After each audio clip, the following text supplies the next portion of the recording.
Welcome to the Spiritual Intelligence Podcast, Awakening Your Inner Power with Daniel Martinez Stahl, where we will explore, discover, and integrate different aspects of our spiritual and human nature so that we can all thrive and live life with more grace and ease instead of struggle.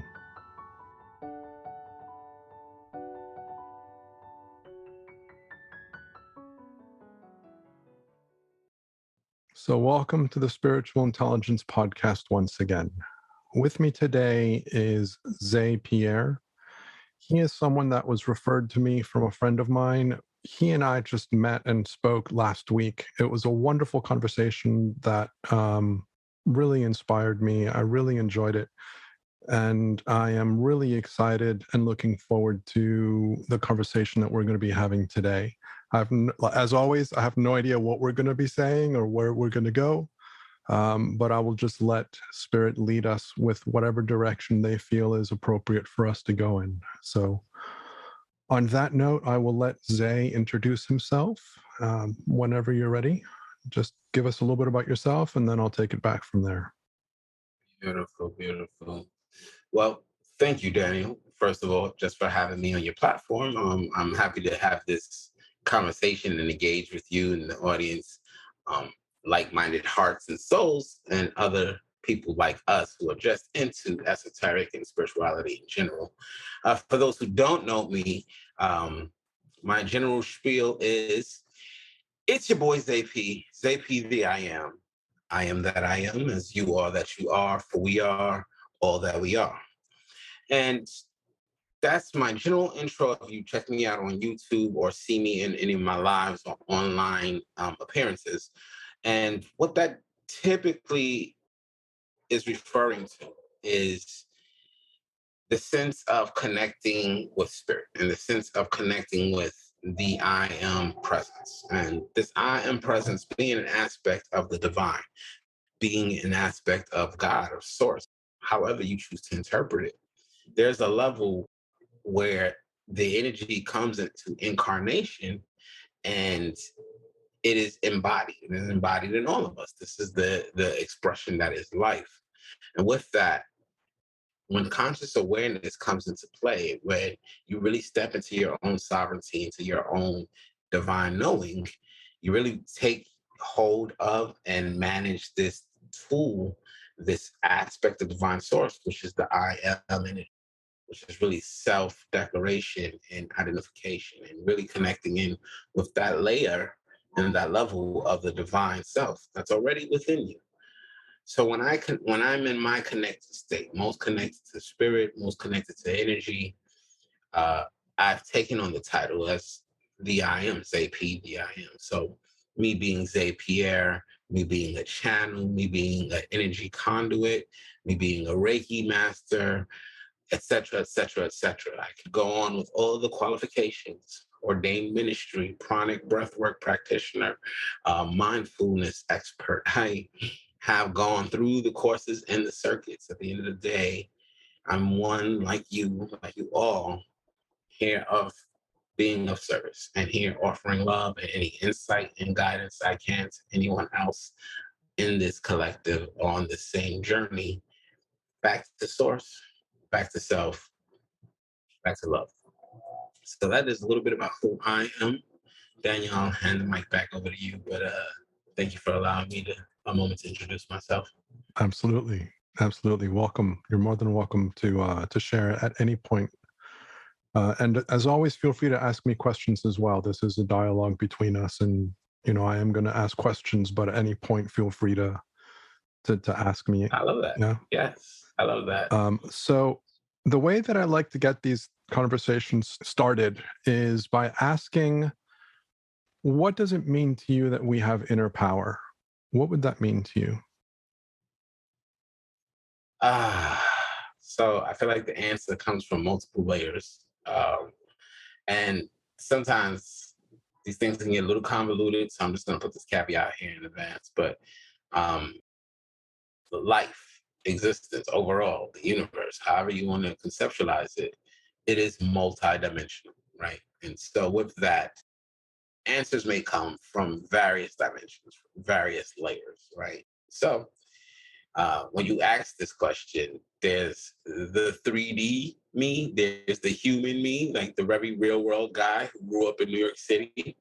And you ask what is power, and that equates to force, and that equates to the ability to get one's objectives met through sheer will and force, right? That is power in a sense.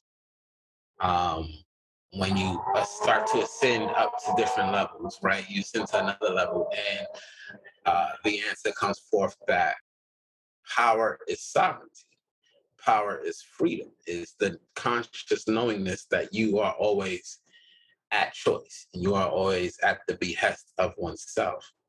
Even though circumstances may come along to try to force you, compel you, even under coercion, there is a level of choice. Like we always say, well, they didn't hold a gun to your head, as if saying somebody holding a gun to your head takes away a choice. But there's still a choice there. Believe it or not, some people would choose to allow that gun to blow their heads off rather than taking certain actions that are not aligned with their truth. It just is. Look at many soldiers who are actually programmed this way, who are actually trained and understand and not to give up certain information, and they will take that bullet before they betray their country. And so, in a sense, there's always a choice. And in that sovereign power, that ability to choose one's path, there's power. From another level, power simply is life force energy. That energy that allows us and compels us to move forward, to keep progressing, to keep growing, striving, however life is choosing to unfold as it does. That alone is power, because that is the power of creation. This is how things happen. So when you think of what is power, I can come from all three of these perspectives, and they will all have a level of truth, right? And so to me, power is a combination of all of that, right? It's this an ability. To me, ultimately, if I was to combine those three things, power would be the conscious knowing of one's own possession of energy that creates and your experience of life. That all of that in itself is your power. Mm. You have the power to choose. You have the power to walk the steps that you choose to walk. That power is within you innately every day you wake up. Should you die? Well, there's your power. You can't do nothing now. So you ain't got no power no more. But if you wake up in the morning, you got some power, right? Now, unless you're in chains and you're being forced to do things against your will, there's somewhat a level of choice there in your life. Then that is a level of power. And also there is your own ability, willingness, capabilities to force, if you have to at times, the things you need to get your objectives. Now, me being where I am in my life now, I don't look at it the word force and think like forcibly against the will of others. I'm very much a being that is working on consistently being in harmony with the world around me. I know that I can only ascend but so far unless others around me are also ascending until the collective is ready to ascend. So with that, I'm not the type of person that's going to do harm to another to try to force my way. But I have a way of words. So if I know I can be persuasive through the use of my gift for gab, I'm going to use it. That's a power. There's some power here. So things of that nature all encompass what power is. But I think power is really useless without the proper intellect and wisdom to know how to handle it, to wield it properly, to use it effectively in a way that creates as opposed to destroys. So you use the word sovereignty, and I would love for you to describe and explain what that means to people. Mm, I think it means different things to different people. What does it mean to you? It means different things to different people for sure. It's a word that's used Ah, quite often in this community, yeah, and I've got my own ideas of it, but yeah. it's also a word that I tend not to use very often. Hmm. So I'm curious to get your thoughts on Yeah, what does that mean to you? yeah. For me, sovereignty means it's just choice, plain and simple. You're in a position at any place or any point in your life that you have choice, then you have that ability to choose a path, to walk a path, to add to the creation of your experience, as opposed to have your experience be laid out for you with no regard to your choices, right? Hmm. So for me, in that sense, sovereignty um, is choice. Uh, whether one has the will or the desire to use their sovereignty in any particular way, because that's when things have become so judgmental. Who's to say what's the right thing for you to use your sovereignty for versus the wrong thing? That is all up to you. So I think at the end of the day, sovereignty, the energy of sovereignty itself is just choice. It's a Hmm. neutral energy. Um, but it is an energy that allows for possibility. And it is in possibility that creation can occur. I love the fact that you're emphasizing choice as a big part of that. And for me, sovereignty is speaking of, how do I put it?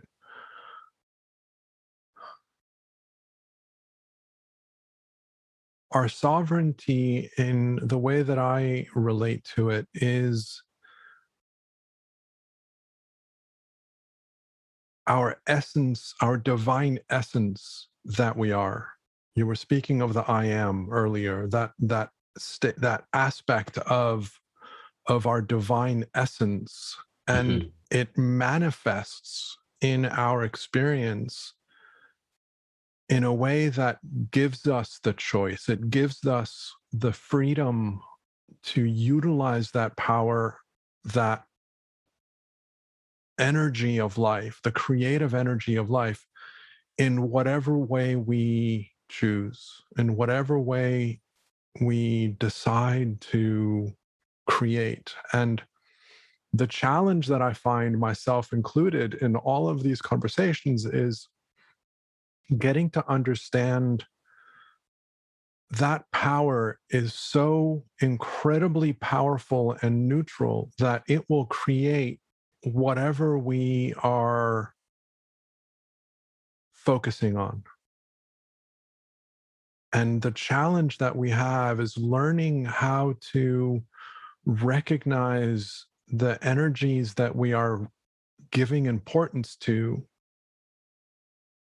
that in turn create our experience of life. Right. And that sovereignty for me is that gift of life, that gift of essence that is within us, our kind of our God-given gifts of life. And we utilize it through our free will, and the choices that we make reflect and represent the life that we are creating for ourselves. Mhm. So it sounds like to me, in essence, for you, sovereignty is even baser than how I describe it. Sovereignty is just the bedrock to life. You are living, you are sovereign. Because you have that divine breath, you have been incarnated through that just divine blessing that is life. Am I off or? Sort of. The emphasis isn't so much on the fact that I'm alive, Mhm. because I can go through life completely blind to my inner strength and my inner power, my inner sovereignty as a Right. sovereign being. You know, But I'm saying it sounds more like you feel it's just like life entitles you to your sovereignty, right? Almost like. the fact that we are all sparks of divine energy. Mhm. That is, for me, what sovereignty is referring to, is that aspect of we are divine beings. And what does that mean? Well, it means that we are, and I say this, I've said this in a couple of other episodes, we are at the forefront of existence. And the way that I described it in the past is, and I know it's my structure and it's my hierarchy and it's the way that I align things, but we are the spark of our higher self. Our higher self is the spark of source. And I've heard from a number of different people that there are multiple sources out there, not just our source. So if we look at it from a pyramid kind of structure, Mhm. there are multiple sources, which to me implies that they're the spark of their source. Mhm. And I don't know how far up that food chain we go, but Right. the idea that we don't have sparks of ourselves. Like we don't create little parts of ourselves that then go on and have their own consciousness and their own independence. Don't we? We don't. At least I mean, I don't think we do. some will beg to differ. Again, we're getting back to subjectivity a little bit, but I don't know. I might disagree. I might give you some pushback on Yeah, that. please do. Well, I mean, children, Yeah, but and I mean, children have also, their own consciousness. Children are independent of yeah, themselves. They're not. but but you are independent of yourself, are you not? I am not. So let me put it this way. I'm not removing part of my energy and creating a subset of myself. I might have children, but that child is a subset of their higher self. I think from an energetic perspective, yes, that child is a subset of their higher self. From a biological genome perspective, that child is a subset of you. But Yes. at the same time, I also feel put children aside. What about your projects, your passions? Look at this podcast. Is this not a fractal of your own energy that you're Yes. investing more energy Yes. into? You're giving it life, even though it may not be a biological life. It is someplace that it is a center of energy you have created that you are investing focus and intention into, that you are intentionally growing to have its own life, to be its own thing ultimately, right? That's Yes. the goal, at least. So that in itself is an example of you creating your own spinoff of self. Absolutely. Absolutely agree with you that what we do in our creations are an expression of ourselves and are an extension of ourselves. I absolutely agree with that. Sure. Um, from a kind of a soul structure. Mm. Well, yeah, And if we are fractal, all right. If you're a drop of the ocean, all you will produce is water. You'll never produce flames. You're a absolutely drop of the agree. ocean, but you Yes. can still produce other drops. There's smaller still drops that can come out of you, right? And Yes. Yes. depending on the perspective, the drop that you are from a perspective can be an ocean. That little droplet of medicine that we take is like 3 or 4 little drops.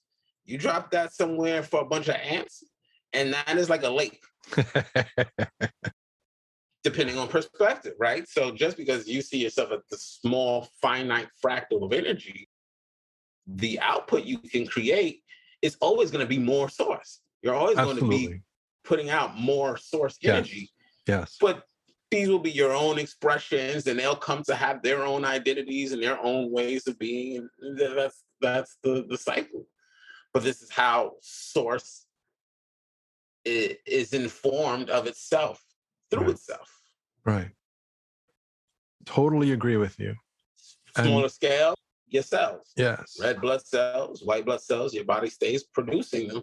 It's working in just the system of that fluidity in your body, just through your veins, and it's subsets of the biological organs, but it's still a subset of something else, right? Yeah. There's so I agree with everything that you said. Mhm. And I get the impression that we're having two conversations that are related, but they're two different conversations. So and I'll try and reframe my statement or my comment to see if it resonates or I can explain it a little bit more clearly. Sure. From a perspective of being a subset of divine energy, everything I create, because everything is divine energy, everything I create is an expression of me. And I totally agree with that. The comment that I made earlier was about looking at the fact that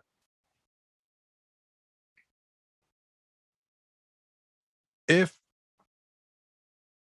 the ultimate energy of source, the energy of life, in whatever format or structure it decided to explore itself by creating subsets of itself that would have an independent awareness.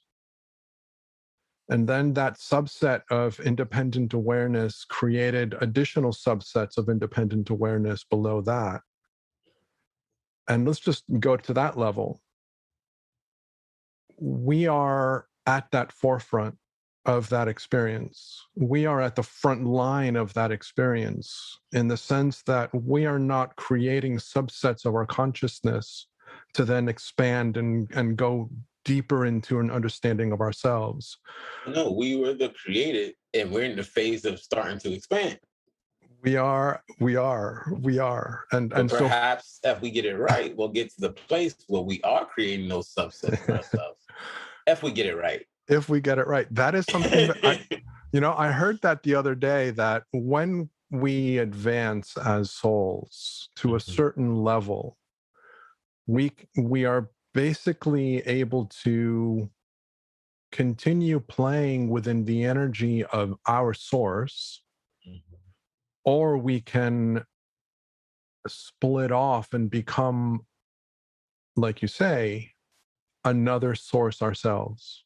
Mhm. And I heard that the other day and I went, that's kind of cool. So I'm not sure what I'll choose, but Yeah, yeah. I think I mean, well, you're a fan of Dr. Michael Newton and the journey of souls and life between lives process. I feel like he does a really interesting explanation of the soul world and how energies are played with and manipulated in a sense, and almost that hierarchical structure that seems like uh, you know the more developed souls kind of creating more and kind of guiding more and trickling downward to the lesser developed or more further upwards to just like pure source energy. I feel like there's parallels, although it's given to me as it's a circle or a spiral, more of a never-ending spiral that goes up and down. But yeah, that overall hierarchy thing that we see in a linear viewpoint. But I think it kind of is a great demonstration of what you're talking about. yeah, I agree. And a lot of the kind of the reference that I have for the way that I see the world is actually very much influenced by Michael Newton's work. But I love the idea that things are circular, and because in my human perspective, imagine a less developed soul as being less developed than an ascended master. Mm. But when I speak to spirit through people like yourself that channel directly, the message that I get constantly, and I hear it from other people that channel spirit as well, is that there is no hierarchy at all, and that there is no separation between a quote unquote less developed soul and quote unquote an ascended master. So there's this curiosity in my human mind of, I want to experience being in that place where I don't see it as a hierarchy. And I know that the hierarchy just makes it easier to describe and easier to discuss and easier to understand at a human level. But I love this idea of it being circular or a spiral. That idea that there is no up or down, there is no higher or lower, there is no a new soul versus an old soul. Um, I love that idea. And when and again, this gets back into some more multidimensional themes, but there's a certain level or perspective that one can assume where there is just the one soul, and and it is the one soul that is experiencing itself over and over again.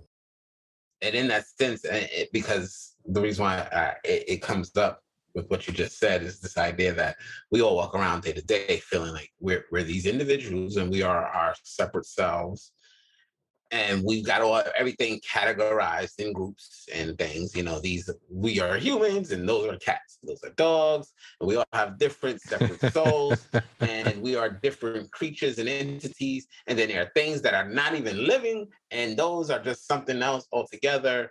And so souls is just, we all have our own souls, and we're working towards maybe embodying more of our higher self and that aspect of our own higher soul in a sense.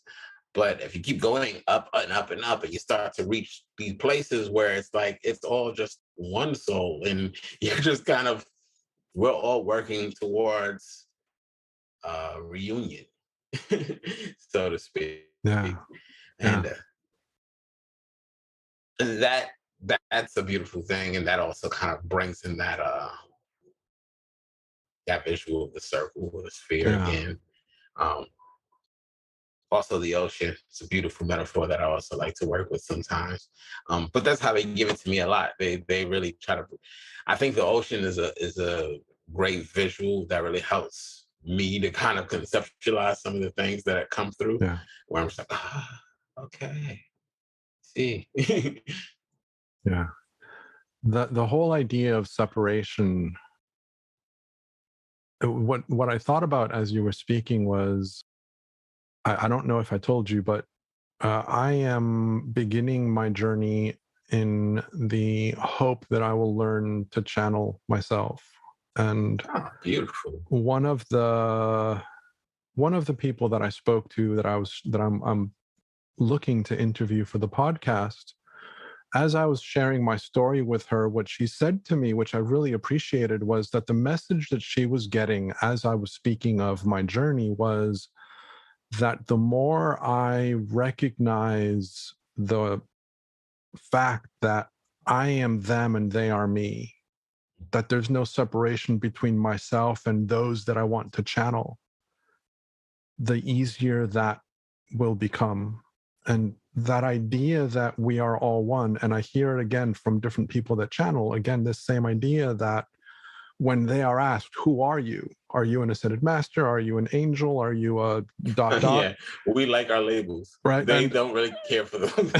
And they a lot of times they'll say, we are you and you are us. Yeah. And I love that idea, that reminder that we are all a collective energy of one, with this game that we're playing on this particular planet, which creates a sense of separation. And the indications that I hear from everybody that seems to be connected with spirit is that we are in a transitional phase on this planet and within ourselves to reduce that separation and to reconnect with our sovereign state. using that word again. And I love that idea of being one, of being connected. And I know that a lot of people in all kinds of communities will say that we're all one and that we're all the same. But there's a deeper sense of what that means that I'm beginning to recognize more and more lately. Yeah. Because I've heard it my entire life, but I'm feeling it very differently now than I did 20 years ago. Yeah. Well, it changes, I think, as we grow. Also, our level of perception changes. But this does take me back to, and I think I did a video on this like maybe 6 months ago.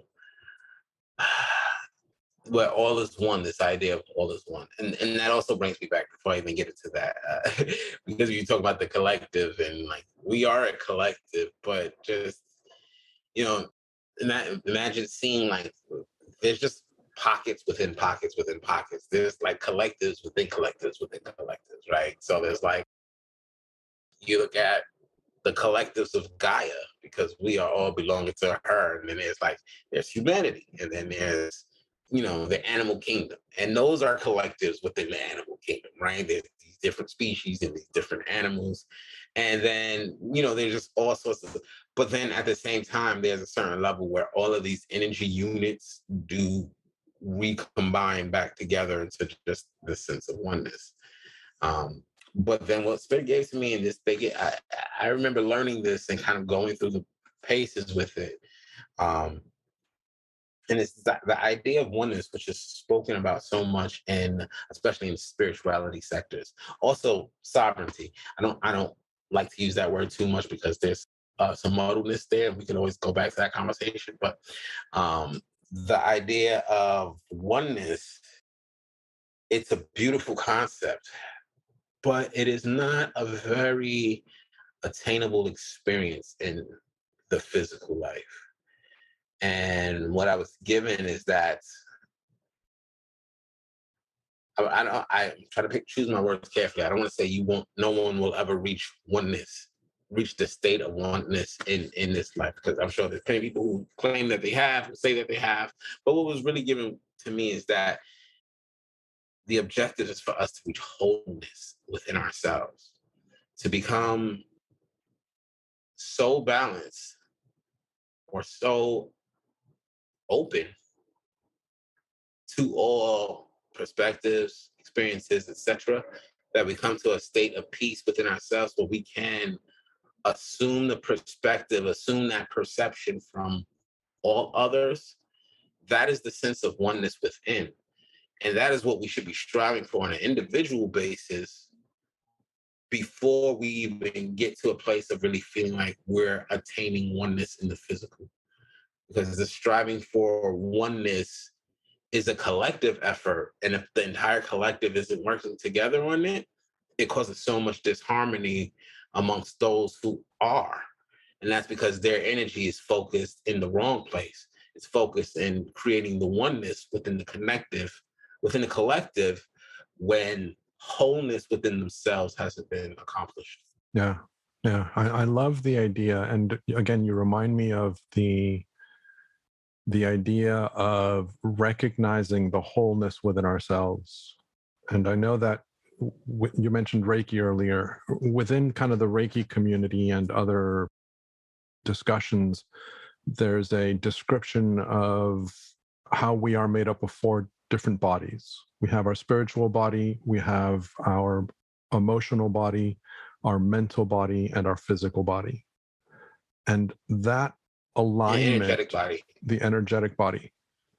Some might call it the spiritual. I've heard it as 4 or 5. It depends. Yeah. I've never heard the 5, but yeah. So for the energetic and the spirit for me would be the same. But if people want to separate that out, then sure. But I love that idea of recognizing that unity between ourselves. And I know that, for my followers that are within the 3 principles community, my personal experience has been that understanding the description of life as described by the three principles naturally aligns us with our spiritual self. It naturally aligns us with our mental body, and it naturally aligns us with our emotional body, because we begin to understand how the whole system of the mind works, how we respond and relate to our experiences. We develop a deeper appreciation for the experience of life itself, so that we don't struggle against the content of our experience, which naturally aligns us with these bodies. And that, for me, is one of the biggest benefits that I have seen in understanding the description as provided by Sydney Banks. But people within the community don't realize that that's what's happening. They just realize the effects. They live a better life. They're more aligned with their innate well-being. They're more aligned with their inner wisdom. But what they're doing is that they're aligning their spiritual, their emotional, their mental, and their physical body. And I love that. Right. Yeah, absolutely. And I'm a big proponent of the idea of really aligning with oneself. Um, Oneself with the capital S, Yes. not the small self. I mean, aligning with the source self connection. Um, but this brings me back to the point about sovereignty, where you talk the idea of aligning. Something came up earlier when we were talking about sovereignty. And what I feel, particularly with sovereignty as it relates to alignment, is that um, truly aligning with your highest self, aligning those various bodies, the physical, mental, emotional, and spiritual, really requires one's use of their sovereignty. Um, and so it kind of brings me back to the thought, like, why I say sovereignty is a choice, because even though we are divine sparks and divine, these fractals of divine energy, if we don't know that, we're not we're not making use of that. We're not putting that to its full potential, and we may be misusing that and actually going in another direction. Um, and so it takes one consciously, with awareness, with mindfulness, making use of their sovereignty to align in the first place, to even get to the state of saying, I want to be balanced here, here, and here. And a lot of that has been happening culturally, especially as we really rapidly ascended through technological age and stuff. We went through from the industrial age to like the technological age.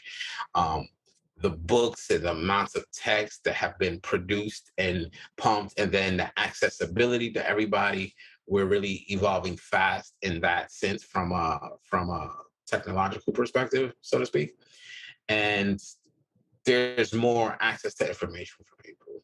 And so people are starting to do the work in these minor pockets again, right? Where self-help, it's self-development, it's psychology, it's science, it's this, that, and the third, right? We're looking in all these other areas, but it's still seeking just alignment. It's still, we're all walking towards the same thing ultimately, but so many, there's just, that just goes to show how individualistic the process and is. And it really is these individual paths. And this is where your sovereignty really comes in place, because you get to pick and choose how you're going to express yourself, express that energy. But really, when you start to choose to align oneself, whatever the trigger is, maybe you had a bad week and you started feeling sick, and then you're like, yeah, I need to get my body right because this is happening too much. You start just looking into physical fitness and well-being for your body. Whether you know you're a divine spark or not, you're using that energy, right? In that situation, it's more ideal because it's aligning you up with your other vessels and avatars. But you could be using that energy in a different way and eating cheeseburgers every day and being fine about it. Um, and so the sovereignty really comes in with the fact that it is, in a sense, it's much like free will. again, back to the idea of choice, you get to choose, and we have to choose to align.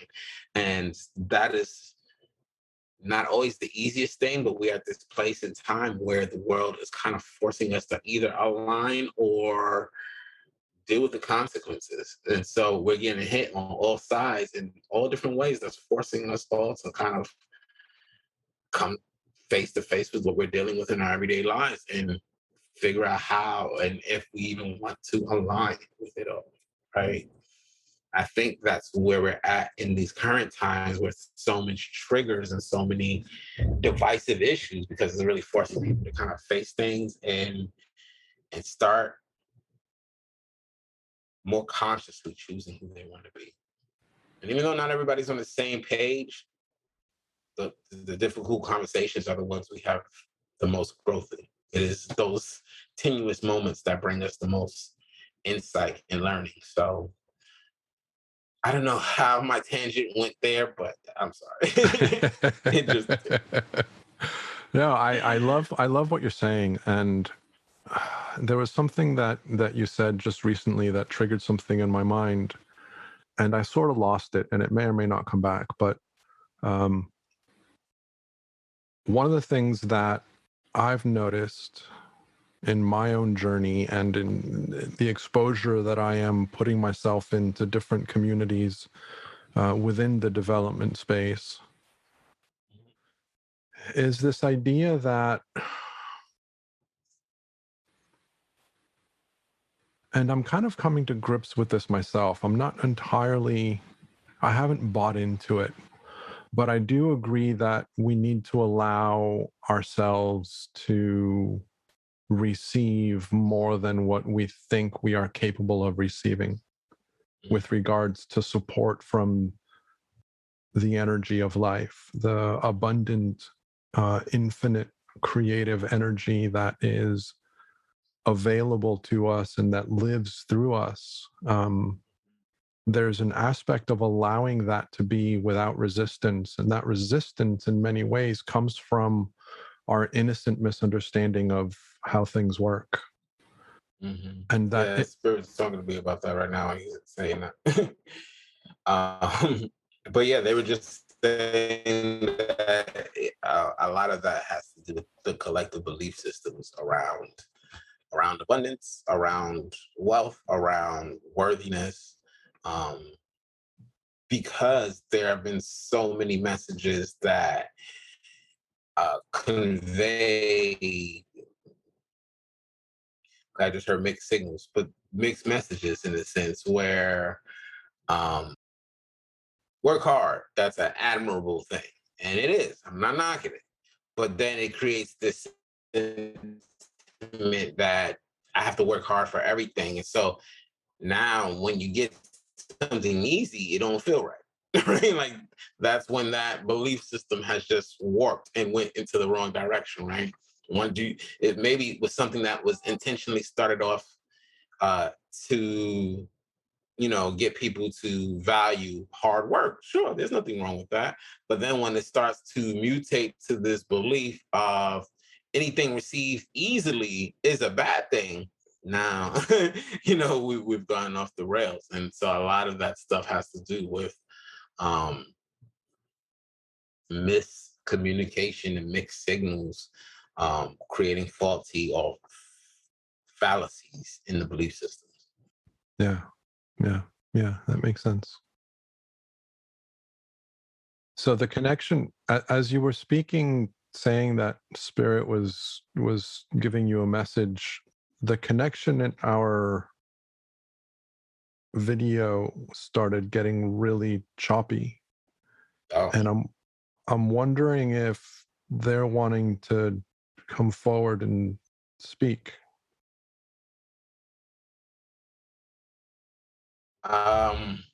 Yeah, sure. I can definitely connect. I have a lot of energy here with me. And I hear, okay, so I hear one of my guides, and she's a 9-year-old guy. She's a 9-year-old spirit guide named Maitland, who I met through Jamie Butler, who's a beautiful channeler for anybody who is into channeling or just this type of work. So for everybody who's watching this right now, if you're into this stuff, you would love Jamie Butler. I'm gonna give her a plug because if Maitland's coming through, I want you to know Maitland originated with her. And I was introduced by Jamie. So I always feel funny when Maitland comes in when I'm doing these things because I'm like, well, but she's with me. She works with me. So she is super excited to talk. Um, but I definitely feel the rest of my guides in the background. So yeah, I can connect.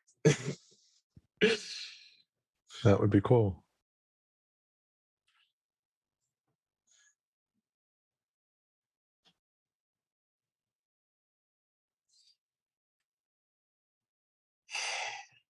Okay. So I'm not going to trans channel right now because I just don't have the energy for it. But so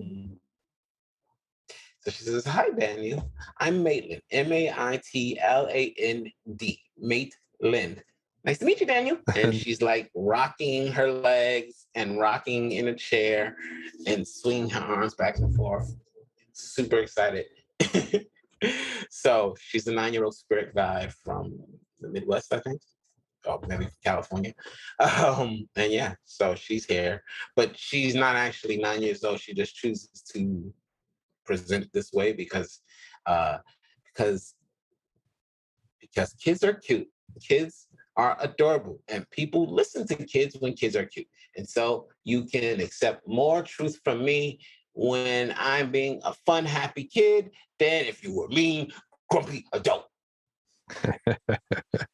Love it. Love it. Maitland, thank you for joining us. I met you through Jamie as well. So lovely to have you join us. Yeah, she gives me this sense of joy and giddy when you said that. And she's like, yes, I remember you. And then she's trying to come up with a nickname for you. And she's saying like Danny Pooh. She's just playing with your name. Yeah. So. Lovely. Lovely. So, Maitland, thank you for joining us. I'm curious if there's anything that you want to say specifically to anything that Zay and I have been discussing and sharing.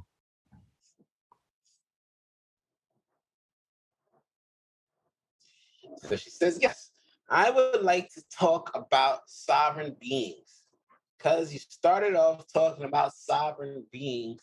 And I don't think everybody understands that sovereign beings is not a special thing or it's not something that is outside of you. Everybody has sovereignty.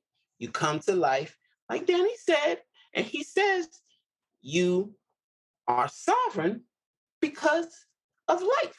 Life makes you worthy. And your simple worthiness by way of being alive makes you sovereign. You get to choose whatever you want to choose. Even when people are trying to make you choose something you don't want to choose, which you can choose, but then it's easier if you go along with it because then you're no longer working against yourself or the energy. But when you don't want to go along with it, it's better to just not choose it and to choose something different. But then sometimes somebody tries to make your life hard and stuff. And so you might think it's easier to choose to do what they want. But when you do choose that way, then you give yourself a big headache. I would agree. I would agree. Yeah, she's got me scratching myself. Got to not scratch. So go ahead. She says, "Go ahead, Daniel. Ask your next question." You know, I find myself a bit of a loss. I don't really have questions that are popping up in my head. So let me ask you this question. And we talked a little bit about how everybody is on different paths. And I'm sure that you can connect and can feel kind of the limitations that I've created in my own experience around this idea of recognizing the misunderstanding of life and how psychology in our society is innocently looking in the wrong direction, and how most people are innocently looking in the wrong direction with regards to where their experience is coming from. And this idea that the more that we recognize that our experience is coming from within ourselves as an inside out experience versus the way that it's meant to feel, which is outside in other words, our experience is one that's creating, sorry, our circumstances and our environment are creating our experience, as opposed to our experience is the interpretation of that. Mhm. There's, in my mind, that knowledge is so powerful and so profound that I can't understand. I can't let go of wanting to share that with people and kind of, and I don't want to say it forcing it down their throats, but they don't want to listen, and I'm not letting them be on their own path and on their own journey. And the reason I'm asking this question partly is for selfish reasons, but also because a lot of us are on our own path and we feel that our path is the right way. And I know that that cannot be true. So I'd love for you to speak to that. But your path is the right way. It's the right way for you. That's all. And the thing is, nobody wants to believe you. And so they tell you you're not on the right path because you're not on their path. But you don't need to be on their path. You just need to be on your own path because your path is for you and their path is for them. But I'm super happy because you are talking about awareness. Awareness. You hit it right on the nose. So, awareness is a very important thing because it comes to all different layers and levels, right? There's self-awareness, there's awareness of your life and the world around you, there's awareness of circumstances, there's awareness of your own belief systems. And when you get into that, then that's when people start to have these things called awakenings and realizations and epiphanies and all of these cool things that just mean new layers of understanding. Awareness is just understanding. And if you can assume the awareness of any particular perspective or place and time that may be other than your own or just your own, you are assuming these different perceptions. When you assume these different perceptions. And so with different individuals, they're all standing in different places and they all have different perceptions. Everybody thinks they know what's best because they believe they can see the road ahead, but they can only see the road ahead for themselves. And the thing is, without awareness, a lot of people don't even realize what it is that they truly want because they're going off programming such as social conditionings and narratives of media, and as well as the family programmings and advice of loved ones and all of the judgments of your friends and all of these things. And so everybody creates these storylines and these narratives of what will work and what won't work and how you can make it and how you cannot make it and what's not going to work for you because it didn't work for them or what they can't see themselves doing. So they're going to tell you you can't do it because everybody has a different journey. So if you are aware and you know how to use your awareness, not in direction of somebody else, but towards yourself, self-awareness, then you can have the path you want to walk and you can have it be the right path for you. And you can walk it with confidence. But you can't walk it with confidence if you don't have awareness and you're listening to other people who don't have awareness. And it's just the blind leading the blind. And this is what happens. Does that answer your question?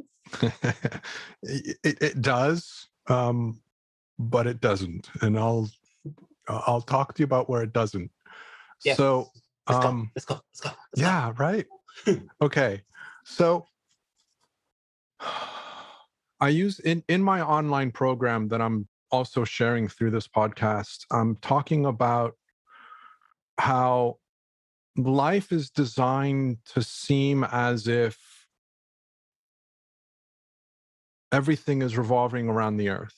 If we walk outside and we look up at the stars and we look up at the sun or the moon or the clouds, we are stationary and everything is moving around us. That's the way that it's designed to seem.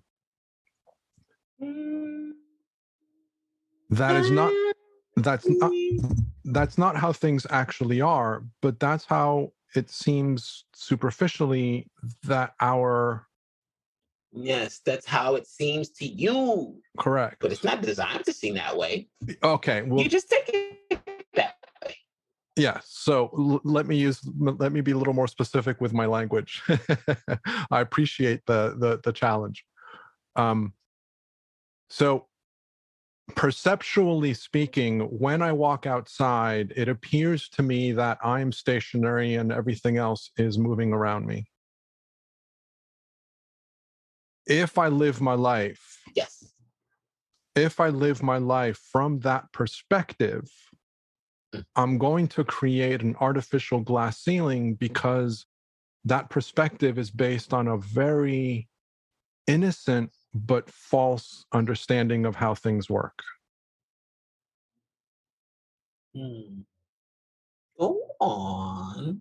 Now she's tapping her chin and doing all this. Yeah. So, my question is, if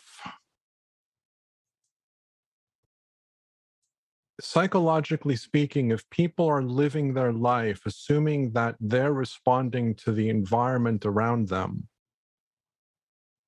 are they not going to artificially create a glass ceiling in their own development because they're innocently basing their experience on a misunderstanding?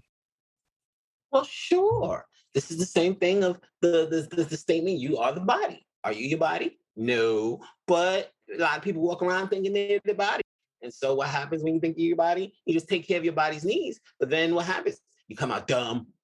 Or maybe you come out not connected to spirit, or you come out just not balanced. You don't have any of these other things that are important to life. But maybe your body's real nice. Right, But it does place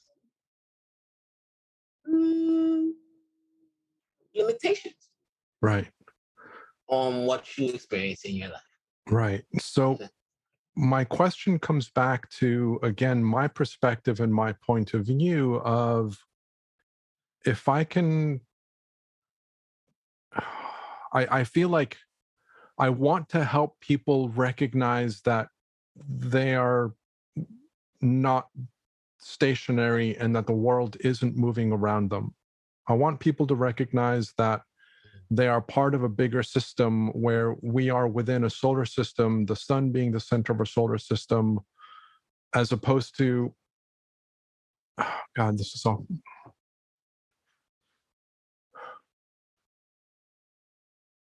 How do I help people wake up without feeling and believing that they're wrong in their journey? I guess is the simple way of asking the question. Well, why do you want to help them wake up?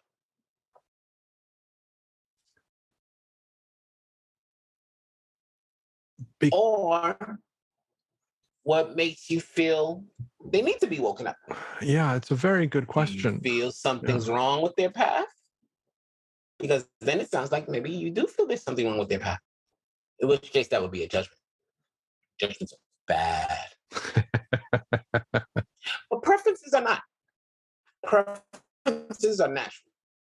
Judgments are mutations of preferences. We can prefer things, but we make judgments, and the judgments create separation. The thing about your question that you may be missing is accepting the other people's sovereignty. Working on that. The sovereignty thing, that choice that everybody's granted, God given because their life, remember? And Yep. then the idea, which we talked about earlier, that everybody has their individual paths. These individual paths are for a reason. There are things that people are just meant to learn and experience in their life, even though their paths may be different from yours, or even when their paths are completely contrary to yours. Where is your wholeness? Remember, we talked about the wholeness, and Zay was saying the wholeness and the oneness, but you got to be whole all within yourself before you can experience oneness within the all. But you're trying to create oneness by trying to force people to wake up, and you're still working on waking up because there's always more to wake up to. Not because there's anything lacking in you. Can you accept others to wake up on their own times and in their own terms? Or must it be on or in the way you perceive it? That would be the question I ask you. Intellectually, I would say that I recognize that everybody's on their own path. Mm-hmm. From a feeling perspective, in terms of the beliefs that I'm still holding on to that I haven't let go of, Mm-hmm. there's a feeling of, but if they knew what I know, their life would be easier. Why wouldn't they want that? Why wouldn't I want to help them live an easier life? I haven't fully come to grips with understanding that people's path is their own path. And I haven't fully come to grips with understanding that all of us are our own independent sovereign being. Mm-hmm. I haven't fully come to grips with that. That's okay. That's human. That's normal. So it's no big deal. But you beat yourself up over it. So you can stop that. Agreed. So let me ask you a question. How is this conversation helpful for others? If you could be specific about that, because I know that there's a reason that this came up, not only for myself, but also for this conversation. And I would love for you to speak about this for the others as well. Okay. So Maitland stepping back, and I feel like some angelic guides coming in.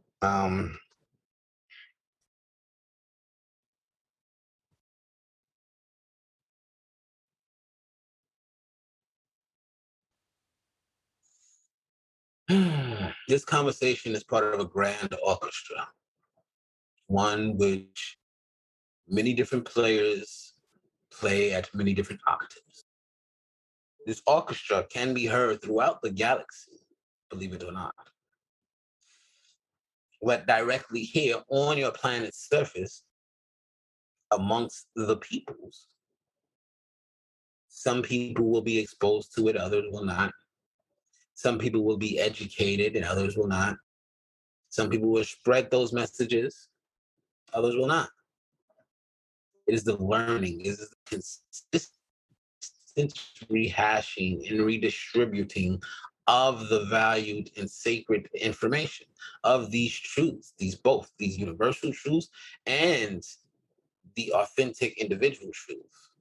For as more and more of you come out in this orchestra to play your solos and also to blend in with the harmonies of the collective, the sound crescendos. The wave reverberates throughout the rest of the planet until eventually all are encompassed in that energy. This particular conversation is not going to change the world if this is the expectation. But this particular conversation will touch individuals who will go on to spread the light and go on to spread the messages. These things do not happen into and of themselves as just one event. It is the incremental step in the process. Far too often, many in the collective attempt to skip steps, attempt to achieve more than what's needed, more than what's possible, and feel disappointment or feel frustration as the process takes its time, takes its course the way it would naturally and progressively do. So you need to have patience with the work that you are doing and understand that it is not going to be one global shift in one conversation, but rather it's going to be one mind, one heart, one individual affected. Although this conversation will touch more than just one individual. It's about patience in the process. Patience in the process. Continue to speak your truth, and it adds to the crescendo of the orchestra. The wave is incoming. You're at the cusp of the grand rising. There's so much more to come. This is just one incremental step of messages, collective messages that need to get out there. This is how this work changes the collective. Incremental steps, progressively, regurgitating sometimes the same information, sharing the next levels, eventually evolving those thoughts and concepts. Overall, it is the echoing of truth that will be felt and penetrated amongst the collective. You just have to have patience and play your role doing your part with these conversations, with your self-exploration, with your cultivation of self. This is how the work gets done. Thank you. That's very, very, very helpful. Appreciate it. While you, while Super we're, hot. yeah, Sorry. that's okay.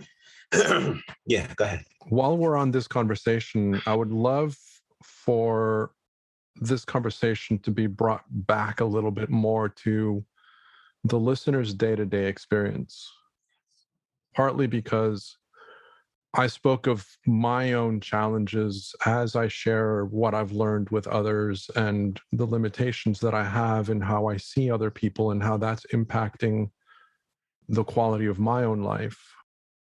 You have shared with me very valuably this idea that it is part of a journey and that it's a revealing of messages in incremental steps, and that it is those individuals that are touched by the conversation, as they go out, they will continually increase and improve on our level of consciousness.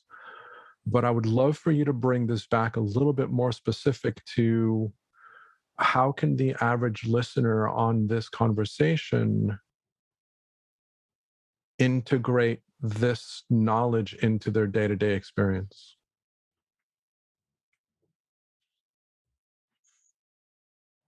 So I'm just going to talk Yeah. for my guys right now instead of trying to bring them in. They bring me back around to conversation about awareness, and what they're talking about is mindfulness. And a lot of times what happens with these conversations, people take these conversations as moments of relief, as moments to gain some insight and clarity, to receive some hope or upliftment. And then a lot of times people walk away from them without integrating the information or without taking actions and applying what was heard. And so what they're saying is that this all comes back down to doing the real work. And when we talk about doing the real work, we're talking about awareness and mindfulness. If you think about just the concepts we talked about here alone, the multidimensionality of things, your sovereignty, what is power, how all of these different concepts kind of intertwine and flow together as the conversation did, right? And we talked about so much more, right? We talked about wholeness and oneness and this and that. Whether you're just now hearing these concepts or whether you've heard such concepts and have been hearing them for a while, they mean nothing until you start to mindfully integrate them into the self, right? And so what does awareness to everyone here mean? What does awareness mean when you hear that conversation? If you think about that and really come to an idea of what that means, then that's going to allow you to kind of practice it, to implement it. When I say awareness, I'm speaking of the knowing, right? And I have the blessing to have a connection strong enough that I can connect with the knowing. But we all have our own level of knowing. We all have our own level of awareness, who we think we are. We believe in a God, in a source. Do we really believe in our own connection to that God, to that source? If you do, to what level? If you don't, recognizing that maybe you don't really believe in it. Many of us will pay lip service to such ideas, but then we don't actually put trust or faith in them to actually take steps and actually follow that guidance. Instead, we continue to do what we've done every day, whether it's out of comfortability, out of stability. So it's really a matter of having the awareness, self-awareness first and foremost, to apply to yourself, and then the willingness to take action to make different choices. How do we start to implement this into ourselves? A beautiful message that came at the end that I remember was patience in process. And I know I've talked about this at past with on my platforms, but life is progressive. Things happen incrementally. Things are a process here. You know, we have to be willing to walk the steps. Um, the journey of 1,000 steps doesn't begin until the first step is taken, basically. But doesn't mean that you won't make it to the end, or maybe you won't make it to the end. Maybe your journey takes you someplace completely else. Your journey takes you on a whole nother, it becomes a journey of 10,000 steps in the opposite direction. Who knows, right? But you only know it until you start taking those steps. So life is progressive. How much will somebody watch this interview and listen to that and say, oh, I need to have patience with my project. Oh, I need to have patience with this thing that I'm cultivating, that I'm trying to breathe life into. Because I think we also talked about that, right? The energy that we invest into the projects that we are creating, right? So all these messages tie back into each other. But that same perspective is it's a matter of having the self-awareness and then the willingness to do the work. No matter what I say here and now, at the end of the day, it's what you're willing to do when you walk away from this conversation. Is this just feel good? Oh, wow, that was nice. I felt that energy. I heard some good stuff. Was it just a moment of thought provoking and then you file it away and forget about it? Or was there some actual jewels that you just are willing to actually try to implement in your life? Patience. Let me work on my wholeness. Let me work on less on uh, working with others or judging others and figuring out what I need to do to get myself right in this situation. Like all of these different things. If I had a bullet point of everything that we cover, I could go down and say, well, with this, you can do that. And with this, you can do that. And with this, you can do that. And if you have time where you go back over the podcast and if you want to make that list, it's really easy to break down different practices and techniques. But overall, what I'm saying is work on your mindfulness and work on your own willingness. This is that sovereignty thing again, to actually implement these things. There's nothing that I could tell you aside from giving you specific things. You want to work on mindfulness? Meditation is great. You want to work on releasing judgments. You can look at Buddhism. You can look at the Dharma. You can look at ideas such as detachment or unattachment, because detachment sounds so cold. But these ideas also allow us to work with concepts such as releasing the need to judge. You can look at ideas of acceptance and forgiveness, doing the shadow work to implement that into your life. Like all these things, again, being progressive, but these are all everything we touched upon in this conversation. We can go back and look at all these different practices and see where they plug in perfectly. So there are a ton more practices. And if you've gone through this podcast, I'm sure you could figure out your own practices, because again, I bring you back to that personal responsibility. What would work for you? How can I make this thing more practice? How can I work on my patience with this thing? All right, maybe, create a timeline where you're like, all right, 6 months from now, I'll review my process. But until then, I'll stop worrying about my numbers. I'll stop worrying about if there's growth. Let me just worry about putting out good content. Then 6 months from now, I can review it. And if that's going to give you more patience in the process and allow you to get through with more ease, you just implemented some of the advice that's come through this podcast. So Yeah, thank you.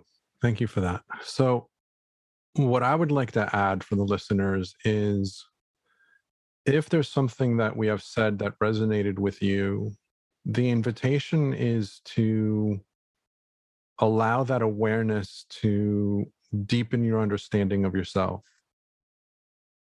And that as you deepen your understanding of yourself, within your own inner wisdom, you will be guided for or towards the practices that are going to be helpful for you to continue expanding and growing. And within my own experience, I know that I spoke with Maitland specifically about challenges that I've been struggling with when it comes to my own experience. But it's something that I'm constantly reflecting on, and I'm always looking at different directions, and I am aware of my own path and my own journey and the patience and the forgiveness of myself within that journey. oh, that was the other thing. I'm sorry. At some point while you were talking, I heard a whisper acceptance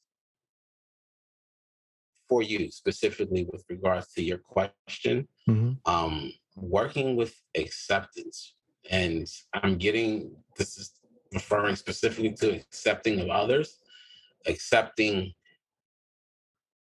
yeah, just accepting others even when they're wrong and allowing them that grace, because it is not going to be you that changes them. It's always the experience that changes them. Yeah. And no matter how much you rail, that it's not, it might do more harm to your relationship or to to that connection than it does to actually affect the change in them that you want. Yeah. Yeah. I can appreciate that. And that's something that I invite everybody to listen to these words, because I'm sure every one of us at some point or another is confronted with situations and people that we want to try and help, or we want to change, or we look at things from a perspective of we know better than they do. And So Maitland's also saying, be the light. Be the light. If you're shining so bright, they're not going to be able to not notice you. All you have to do is, when she said get it right, all you have to do is get it right yourself, and then they'll have no reason to argue. They'll follow suit. You have to be the example. yeah. So thank you, Maitland. Again, another reminder for us to look inside and to do the work within ourselves and have that be the change that affects our experience of life externally. And so thank you. Mhm. I'm aware of the fact that we have spent quite a bit of time. So I'd like to thank Maitland and the other spirits that communicated with you and through you. And I'd like to invite them to say if there's anything else that they want to say in parting. Well, so the other spirits that came through me, I had the angelic council with me. Well, my angelic guide, one of my guides is Gabrielle, and she likes to come and speak through me. Well, she presents as a female to me, but she comes as a male. Also, many know her as Gabriel, but she always comes to me as Gabrielle. Anyway, she was here representing the angelic council, so that was who else came in at the end. Um, Anything else that you want to say?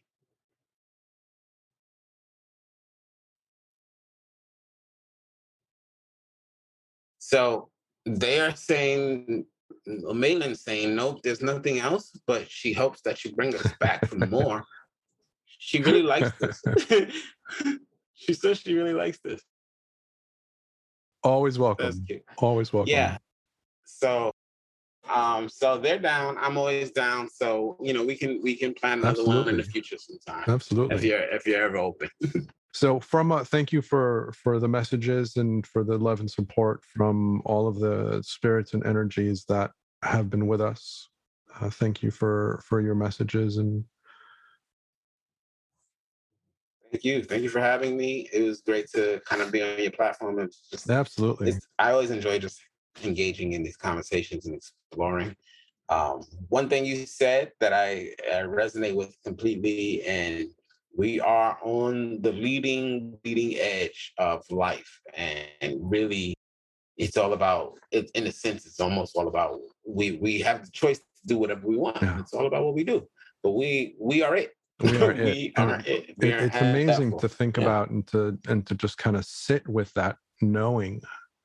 Something that I mentioned with another friend of mine in an earlier episode, we were talking about how, and this relates to what we were talking about today with Maitland and with Gabrielle as well.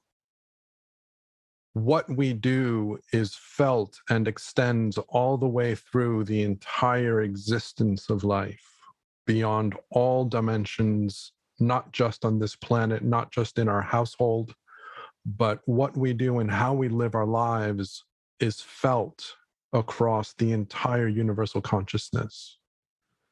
And we say this, and I say this, I remind us of this, not to put pressure on people. And this is the message that came in that episode. But it's not to put pressure on people and to create judgment of themselves, but to recognize that how we live our lives is meaningful. How we live our lives, how we choose to live our life is felt and has an effect that is far beyond what we can even understand. Yeah. So It's it's felt by all. yeah. It's felt by all around us, and those beyond who can't even see us. We have effect on the collective just as much as the collective and circumstances, etc., have an effect on us. But that is not an excuse for our own disempowerment, as though we are not sovereign beings and we're not still in control of our own lives, because that is a fallacy. Things may have an effect, and they may offer stimuli and they may offer triggers for us to respond to, but we are always in control of ourselves and our perceptions of it, and how we respond to things. It's just like the idea of suffering. Many people will say, they find something insufferable and say, "Oh my gosh, you're in a state of suffering." Meanwhile, that same person might, "I'm not suffering because I don't define my particular pain or discomfort as suffering. To you, it's insufferable." So, but that's all judgment, right? And so we don't have to be at the effect of what other people choose to label our experience. You get to choose what your experience is, if it's good, if it's bad, if it's positive, if it's not, and how it came about, and what you're going to do to either prevent it from happening again or to encourage it to happen some more. But we are not powerless. But things come and go. And some of that has to do with the collective, the energy you put out definitely will have reverberations that might affect another person. And they have their own sovereignty to deal with it. So Zay, in closing, is there anything else that you would like to share? Well, I do want to just thank everybody who's joined and listened to the podcast, who's really just tuned in and hung out with us for all of this time. I always appreciate the energy. I want to thank you for having me on your platform and just for engaging in this conversation. Any message for the collective?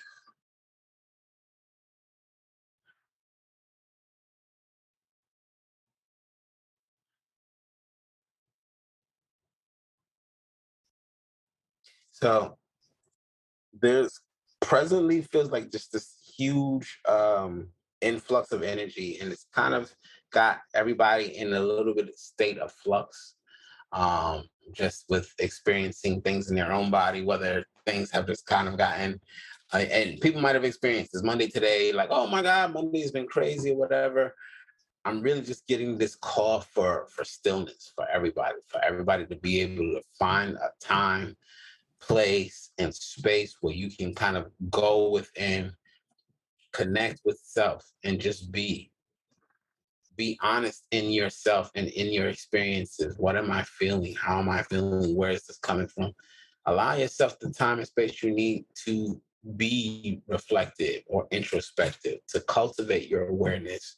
Because the more you can do that at this time, the more paramount it is at this time, because it's needed, first of all, as we're all called to step into our authentic truth and to start embodying more of our authentic light through the actions and the creations that we are making.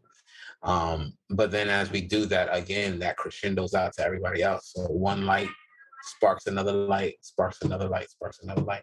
And that's gonna really, right now, with everything that's going on and this influx of energy, it's throwing people into a state of chaos. This is a really good time to be still and know. And that's what they keep saying. Be still, be still, be still. No. And so the more you're able to do that at this time, the more you'll be gaining some seeds of wisdom into yourself, and the more you'll be doing some good for the collective. So take some time, be good to yourselves, rest, recharge, and be still.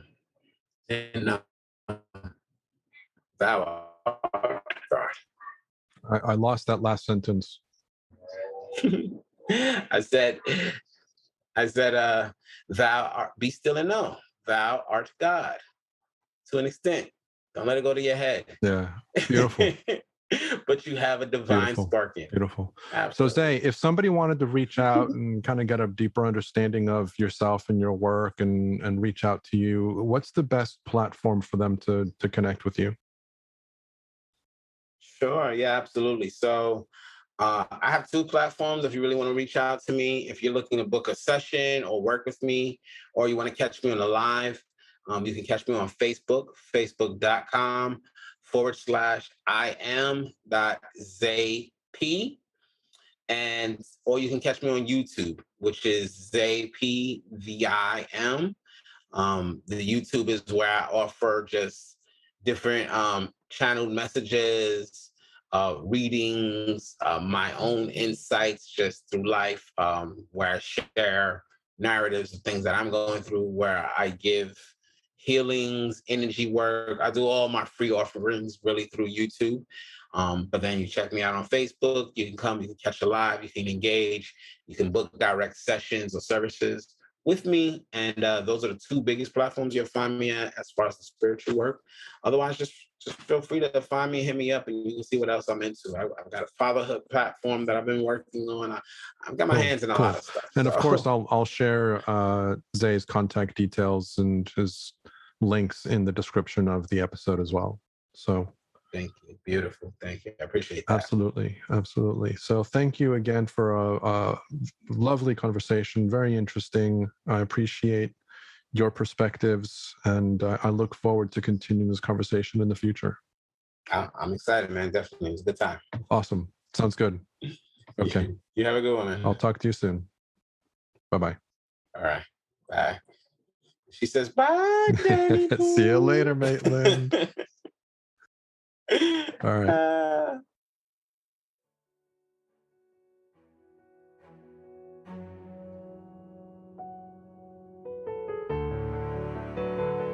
Thank you for listening.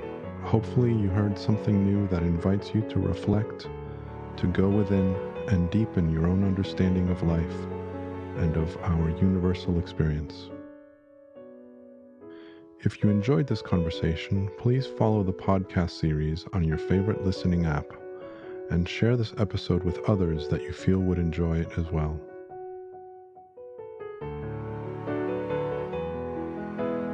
Until next time, may we all soar with inspiration, explore with passion, and live with love.